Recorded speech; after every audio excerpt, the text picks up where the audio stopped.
On the morning of June 15, 2025, a tragedy unfolded high in the Himalayas. At around 5:20 a.m., a helicopter operated by aviation crashed near Gaurikund in Uttarakhand's Rudraprayag district. All 7 people on board, including an infant, lost their lives. This helicopter, a Bell 407, registration VTBK, was ferrying pilgrims from Kedarnath to Guptkashi. It had just completed a return trip to Kedarnath and was only a few minutes into its flight back when disaster struck. The crash site was a remote, densely forested area near Gaurikund Kark, making rescue operations extremely challenging for the NDRF and SDRF teams. Among the victims was Captain Rajbir Singh Chauhan, just 39 years old. He was a former Indian Army Lieutenant Colonel, known for his distinguished service. Captain Chauhan had only recently joined aviation in October 2024 and leaves behind newborn twins.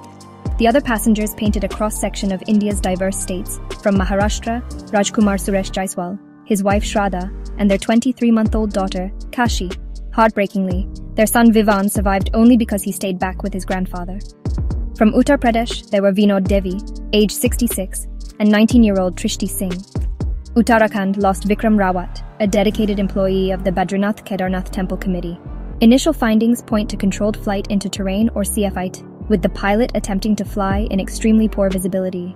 Reports suggest sudden cloud cover and zero visibility at the valley entrance, making safe navigation almost impossible. Despite Captain Chauhan's experience, the odds were stacked against him. This is not an isolated incident. In fact, it's the 5th such helicopter incident on this route in just 40 days. Just last week, another chopper was forced to make an emergency landing, and last month, a crash in Guptkashi claimed 6 more lives.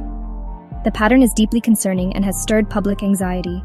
With over 20,000 Google searches in the first 4 hours after this latest crash, authorities responded quickly.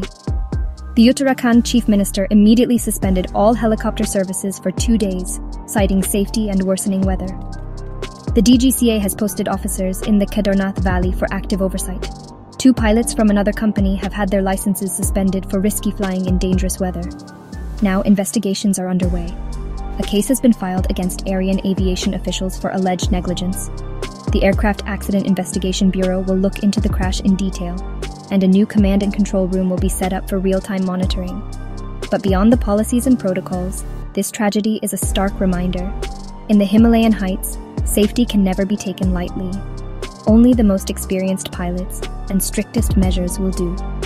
The hope is that these lives lost will spark real change, ensuring the Kedarnath route is known for devotion and beauty, not for recurring heartbreak.